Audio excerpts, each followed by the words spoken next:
Hi guys, thank you for visiting the channel today. Today what we're going to do is, in terms of the holidays and the rest, I will be building a £250 or just right about $300 gaming PC, and this will be good for 1080p gaming, medium to a little bit of high settings as well.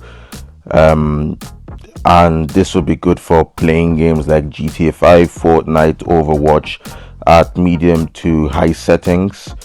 And this will also be good for light video editing, some light photo editing if you're interested in doing that as well. Work normal like school college type of work and the rest. And this will be a little fun project in case you want to replicate it as well. And it will be good not only for other things as well, as also got the potential of also being upgraded down in the future. I do know that the platform that I'm using, it's not a supported platform anymore, but it does have its own bells and whistles, and it can be upgraded in the future in case you want to go for something else.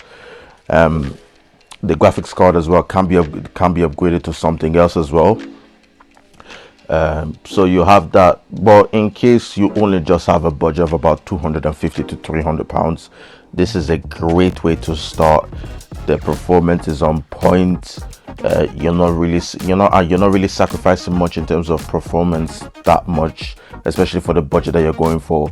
And also as well, in terms of aesthetics, it's good looking as well. The case has got all the bells and whistles, the RGBs, whatever you're looking for, and it's a great way for you to be able to game on a budget game and still have some budget left for something else as well. And if again you do save up to right about let's say like 300 or 350, then you can have a good monitor, a good mouse, a good keyboard to pair up with this computer over here, and you've got a good setup for right about 320 to let's say £350, or right about the $420 price point as well. So without any further ado, I'll just quickly show you guys what the parts would be in terms of assembling the PC, and I'll just basically show you what basically the setup process is and the rest. So till then, enjoy guys. So one of the main highlights of the show would be the Ryzen 3 4100 I've got over here at the moment. It's got a 3.8 gigahertz base clock and a 4 gigahertz boost clock, 4 cores and 8 threads. This would be perfect for casual gaming, and in terms of also gaming, a little bit of video editing. It's got everything that you would basically need on a computer. So it's got that Zen 2 based CPU with the 3 megabytes L3 cache as well. It comes included with a stock cooler on its own as well, so don't have to spend more in terms of getting like a cooler and the rest. And I got this CPU over from eBay through CCE Computers. It was retailing for about £68.42, but I got it discounted to about £54.74, and that should be the full thing in terms of the CPU. So great value for the money, and that's what we're going to use. The next thing over here is the RAM. We've got DDR4 RAM, ADATA 16 gigabytes, 3200 megahertz speed. And I got this off my local CEX shop for about £20. The CL time is CL22, so it's not the best in terms of like best performance and the rest, but it will get the job done. So I've got M.2 SSD where I will be storing Windows and a couple of applications as well. Got that one off my local CEX shop for about £10. One of the important pieces of a gaming PC is the graphics card. And that's basically what will allow you to run all the games that you basically not really all of them, depends on what you've got, but it will literally allow you to run games. And what we've got over here is a Chinese version. This is the GME version of the RX 590, and I believe it's a slightly cut down version of the original RX 590. Okay, so just a quick little edit. The RX 590 GME version that I've got is a slightly, I won't say like a cut down, but it's a slowed, more like an underclocked version of the card. It might be a bent original RX 580 or something, I'm not sure, but it's just this one compared to the normal RX 590. This has a 14 nanometer process. The smaller it is, the more power, the smaller the die is, the more power efficient it is. So this is a 14 nanometer that I've got. The normal one's a 12 nanometer.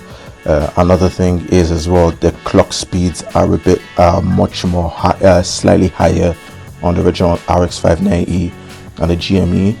So respective clocks on the 590 is 1469 base clock and 5045 boost clock, whilst the 590 GME version I've got is a 1257 base clock and 1420 boost clock. So it's a slightly slowed down version. It will still be the same as normal, but of course with this as well, the power it will be the power efficiency is basically the same thing as well.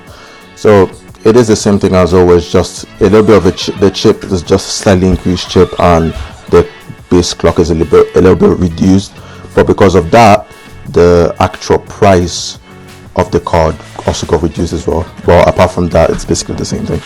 And this graphics card, I got it for right about I'll say about 48 pounds with tax and ship, that's with the import taxes and shipping as well, as I did import it from China with other stuff as well.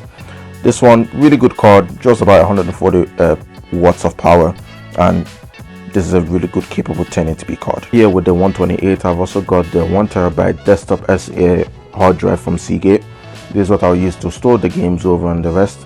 I would recommend that if you've got extra money, try and get a larger SSD. Lasts you way much more longer and be much faster for you to load your games and the rest with. But because of the budget and what we're constrained with, I think it will be best to keep the Seagate hard drive as it is right now. Motherboard that we have over here that I'll be putting everything with is a combo that I received off Facebook Marketplace.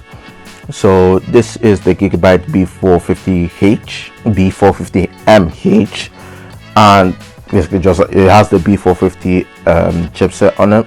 It's from Gigabyte, and this one came as a bundle. As I said before, it came with 8 gigabytes of DDR4 2666 megahertz and a Ryzen 3 3200G with a cooler as well. And I copped this one off Facebook for about 45 pounds. So this is the case that I'll be using for the computer. It's the I believe it's the Ionos or IQNZ KZ10 Mini. I've used this, I haven't used this particular case, but I've used the case from this brand before. They are actually really good in terms of budget cases, and yeah, no questions asked. Basically it does have some room over as well, so I'll put the pictures over. It does have some room and the rest for us to be able to do some cable management. I'm not the best in terms of cable management, but I will try and make sure that I can be able to do my best in terms of that. So it's got space for cable management. It's got two fans at the front. It's got one in the rear. Let's quickly get that up. It's got one over here in the rear, and as you can see, it can basically fit perfectly in here. It's got some space. The thing that I'm using as well, it's not even an not an ATX, it's a micro ATX, so that should have the space realistically to fit everything in there, and the power and with also the power supply as well. So I'll try and get everything set up off camera, and once we're done, I'll show you the final result. Oh, and also the power supply as well. So the power supply is a 500 watt power supply. It's a bronze rated EVGA power supplies. These ones are one of the known ones around there basically, so I've managed to get this one kind of good, to be honest. So let's see, so 600 watts, and I got it for right about I'm going to say right about let's see, it was about 25 pounds used off eBay. And the good thing about it, which is shout out to the seller as well, the seller actually added the power cable in the box as well, because honestly the power supplies that I've bought for the last year, this is the only seller that actually added a power cable into the actual power supply accessory as well. So shout out to the seller for that. That's for only that alone, that's already worth the 26 quid I paid for that. So shout out to the seller. It's a 600 watt power supply, and yeah, let's get this build started.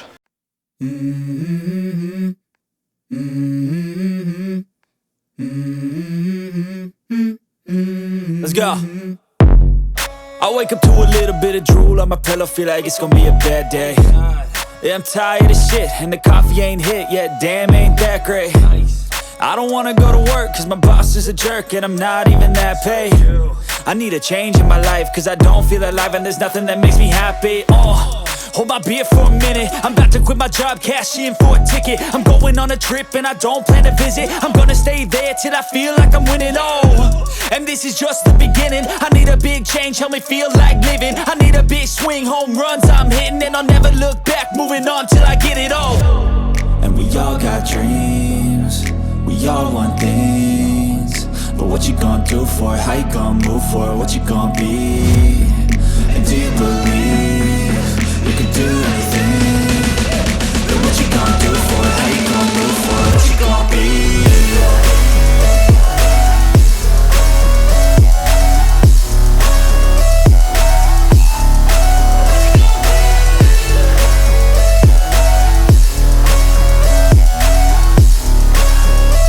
Let's go! Hey! Yeah, this is my life, my strife, my right to fight, to die on. And this is my game to play, to claim a brand new name, and I ain't gonna lie to you. Okay, so now the final thing we're going to do is now plug in the display port into the graphics card. It's all done. Just quickly turn on the monitor.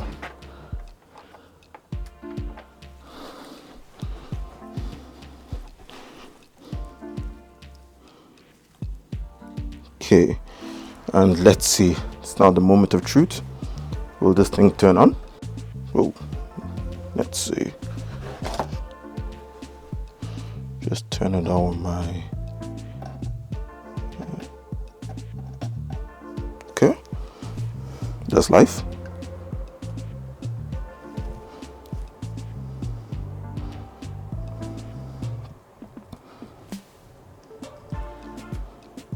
So let's go take its sweet time first.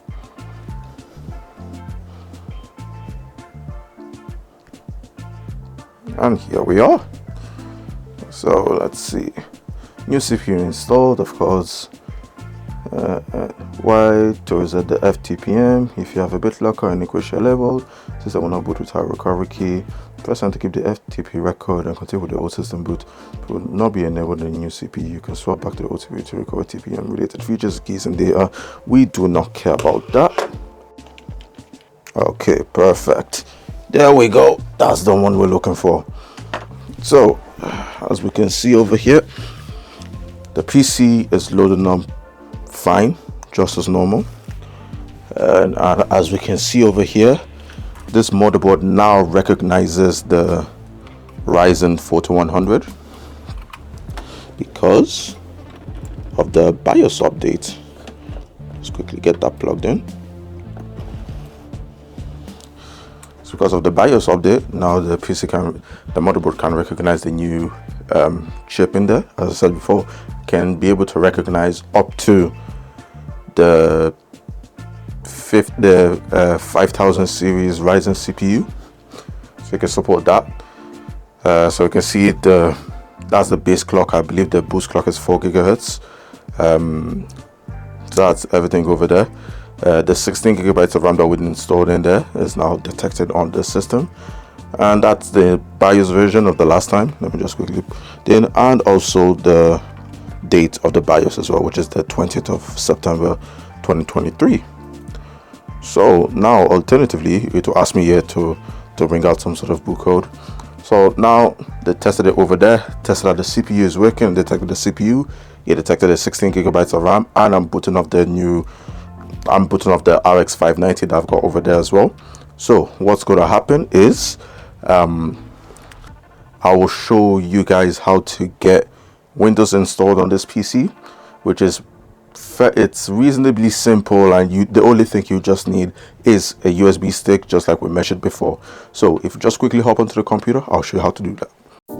Okay, so we are over at my computer right now, and what's going to happen is we have to download Windows from the official Microsoft website and basically get it into the device. So what I'm going to do is, realistically enough, I don't really like Windows 11 as it is right now, even though I am using it.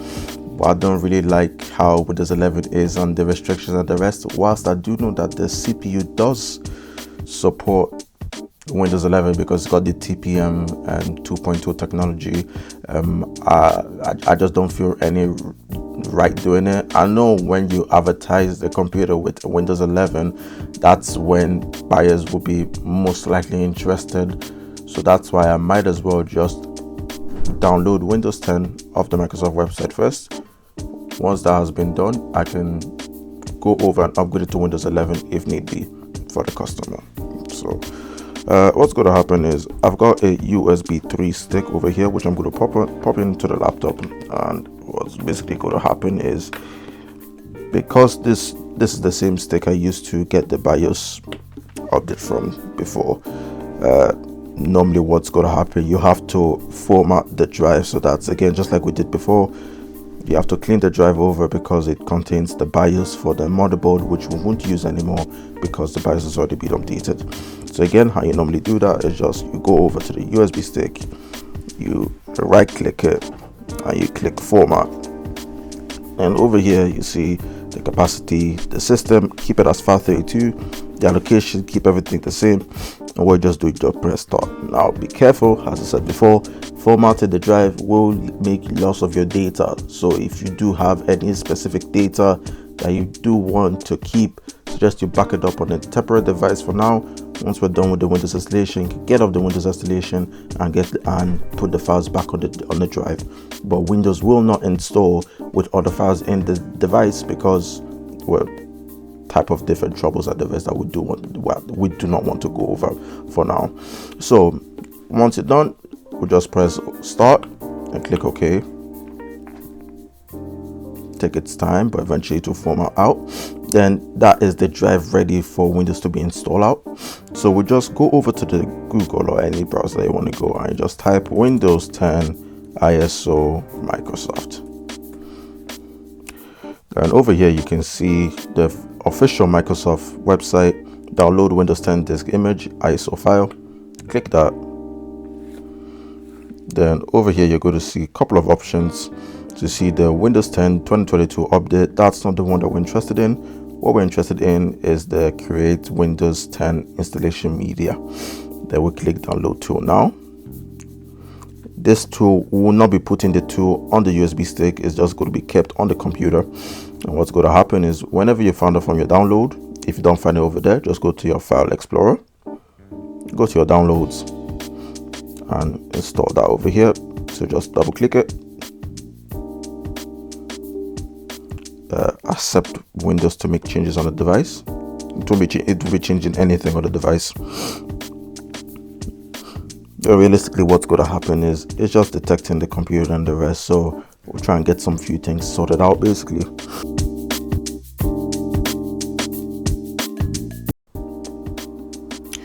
When you arrive over here, this is basically just the terms and conditions for Microsoft and the rest in terms of illegally trying to copy the software for other shenanigans and the rest. You will be fine. Click accept.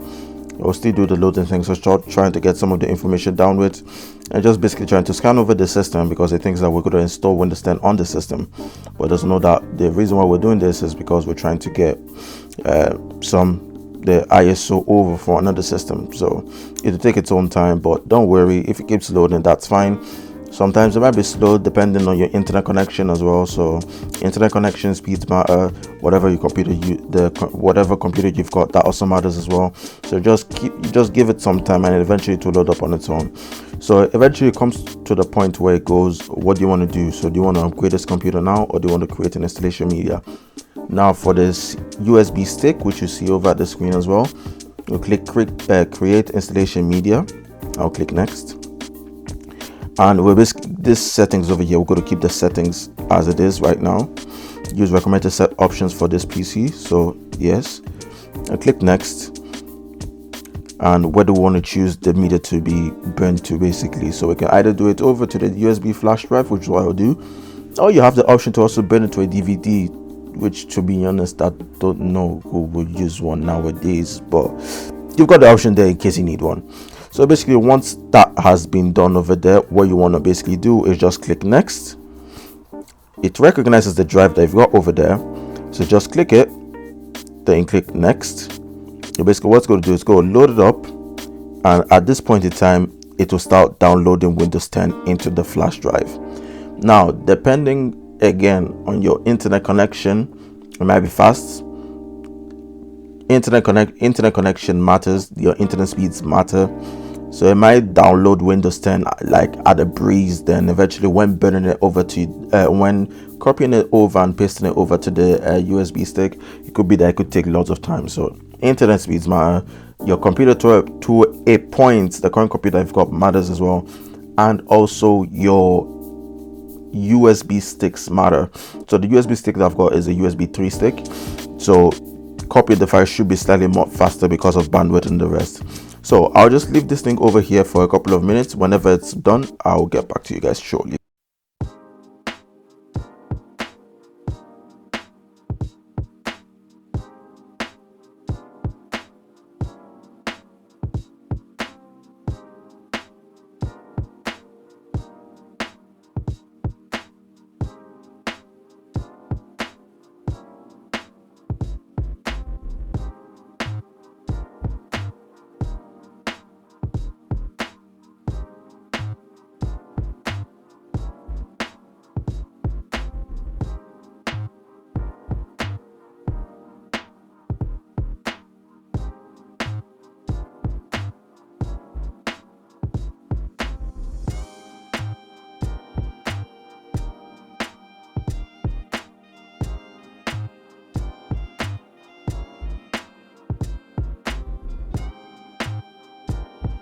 Okay, and now as you can see, the software is saying the USB flash drive is ready.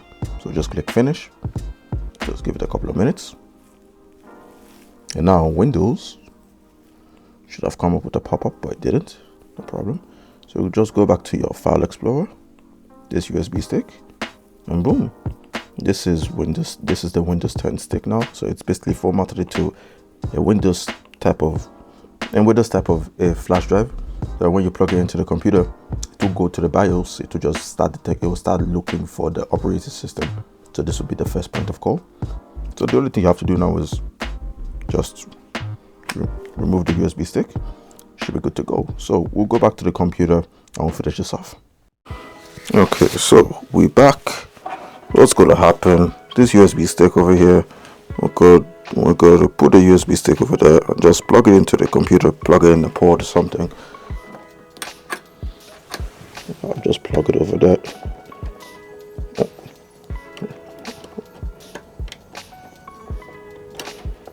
Wrong spot.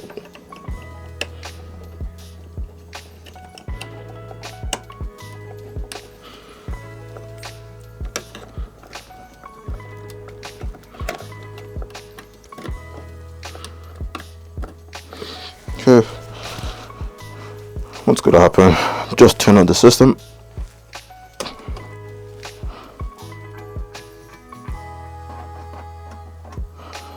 And automatically it should be able to find its own way basically to Windows. It could maybe be that you might have to click some buttons to find out first. Yep, perfect. So normally, not with every PC, to be honest, they should be able to find their own step around it anyways, without you needed to go over and manually change it yourself. So language of install, it'll have to be the United Kingdom, but I don't think it matters to the United States. Keep the keyboard input in United Kingdom. Click install.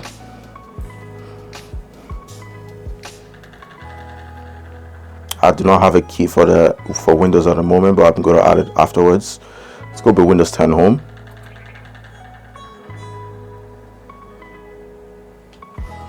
So I accept their license terms. Install. So what I've put over there, I've put an M.2 SSD as you saw over there before. You could have a hard drive, or you could have an manual SSD that you've added on your own. I've decided to put the M.2 because the space was there, and it will make the arranging of the case a little bit more tidier. But basically it's the same thing over here. Once you do install it, you should see a drive over there saying drive 0. Yeah, mostly drive 0, because it'll be the first drive. It's got unallocated space, so you do see that over there. That's a good sign. And basically all you're going to do is just press next and just let the PC just copy its stuff. Let the PC copy its stuff and basically do it on. So whenever the PC is finished getting ready, finish installing Windows, I will get into the welcome screen. I'll get back with you shortly.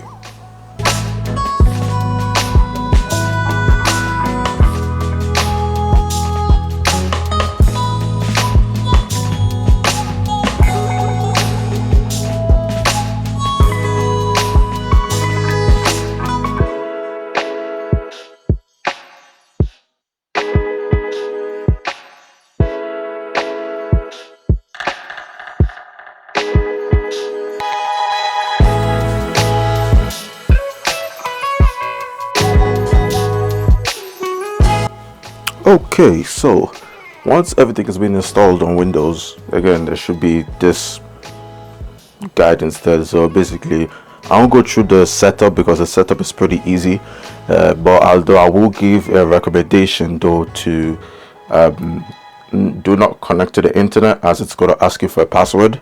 If you want to set up a password straight up, that's fine, but with the internet in there, what's going to happen is it will basically start forcing you to install all those crappy services, bloatware and the rest in there, which is basically, well, I do not want that especially.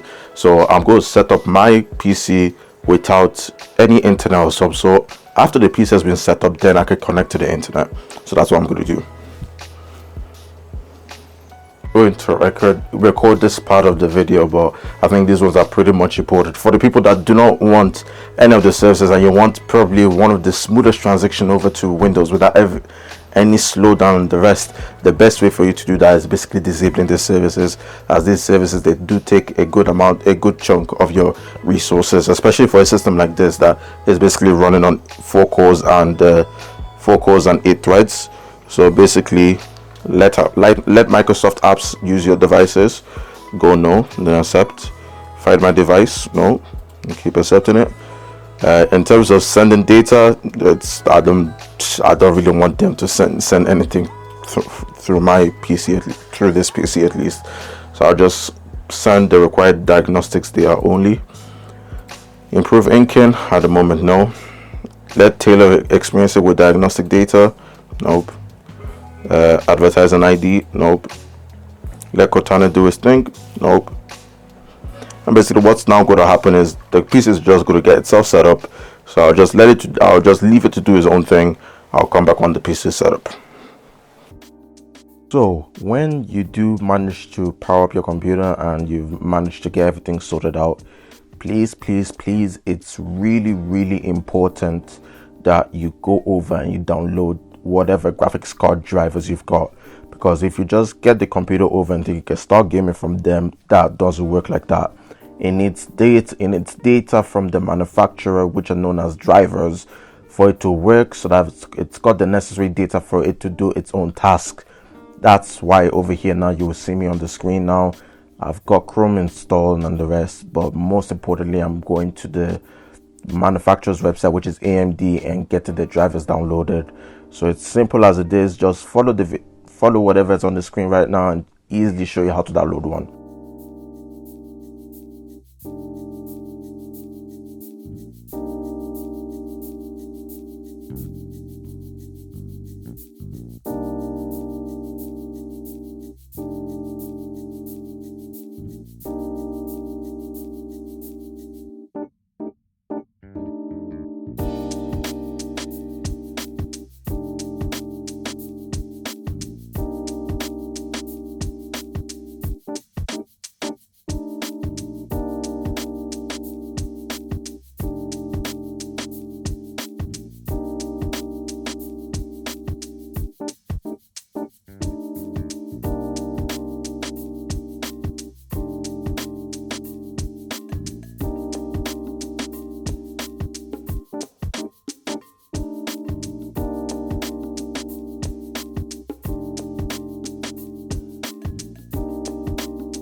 the chase and the hunt, and I set the pace when I'm running. I always take what I want and I always give it 100. Don't need a bank, no I'm funded. Play the game like it's nothing. I'm always thankful for something. Don't take for granted, stay humble. Now wake up!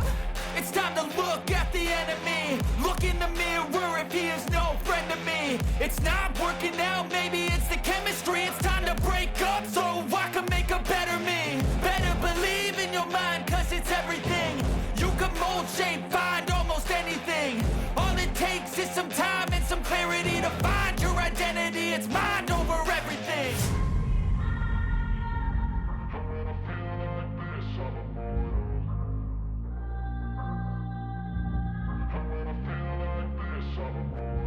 And when I feel like this, I'm immortal. When I feel like this, I'm immortal. When I feel like this, I'm immortal.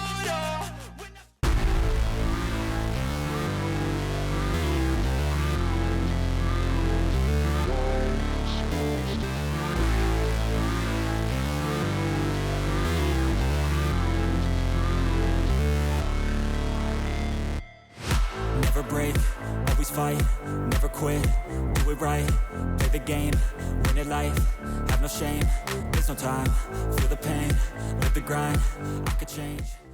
So the first game that we've got over here is Fortnite, and the first the first image that you can see over here of the graph is tested out on high settings, high post-processing, VSync enabled, TSR low.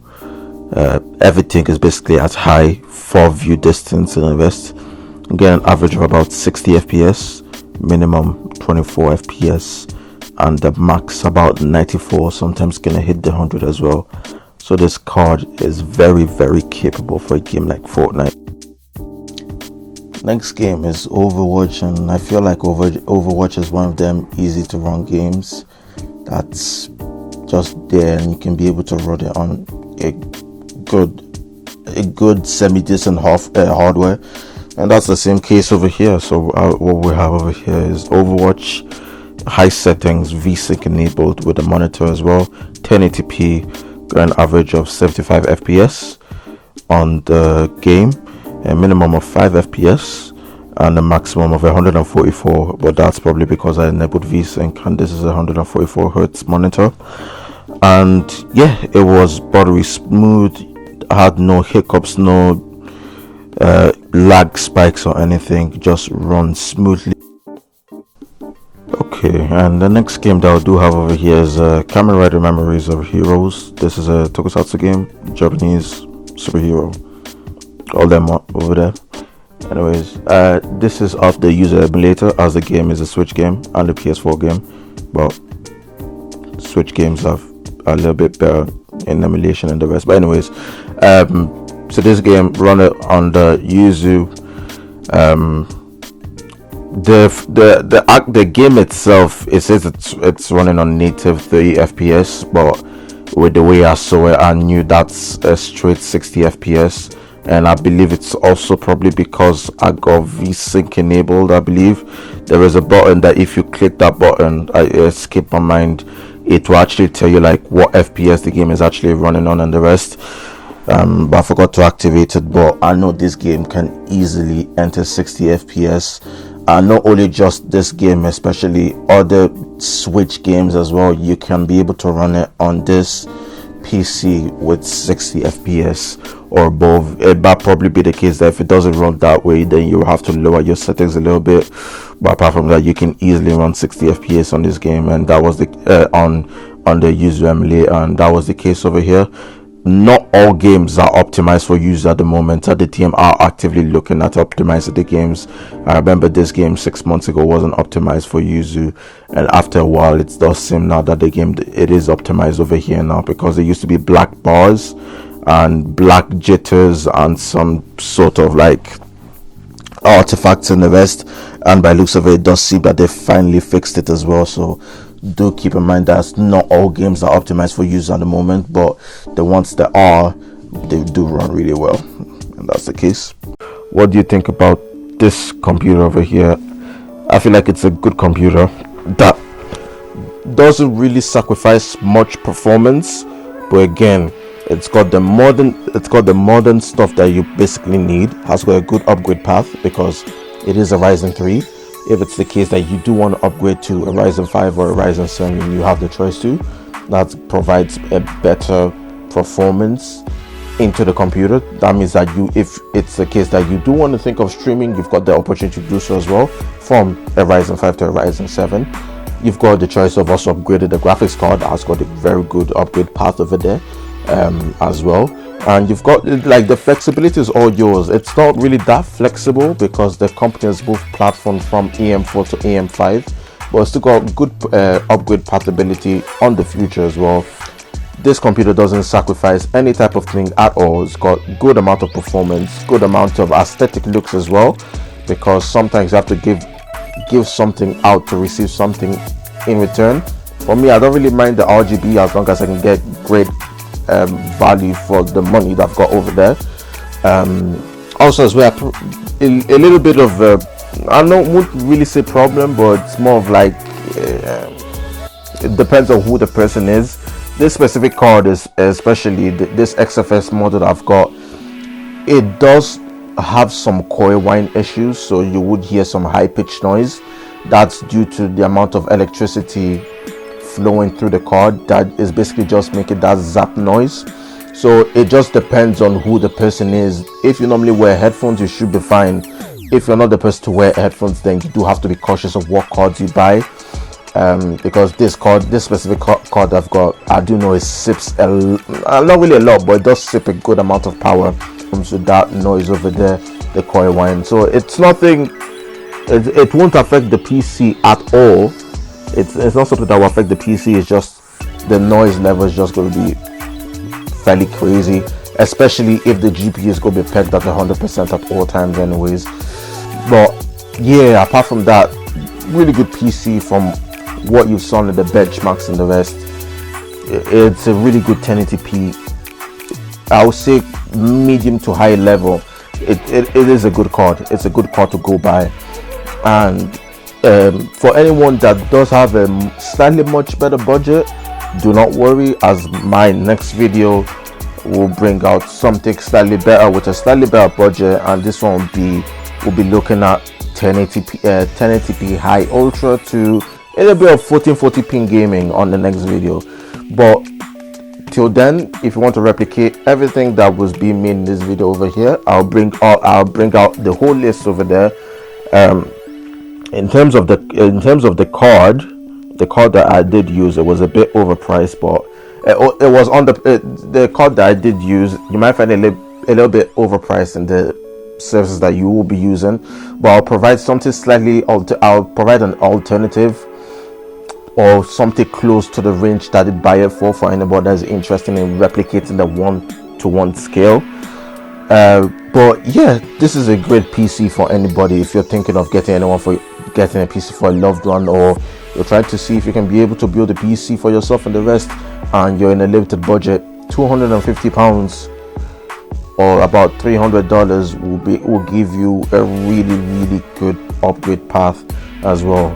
And in this channel over here, it mostly about budget PCs.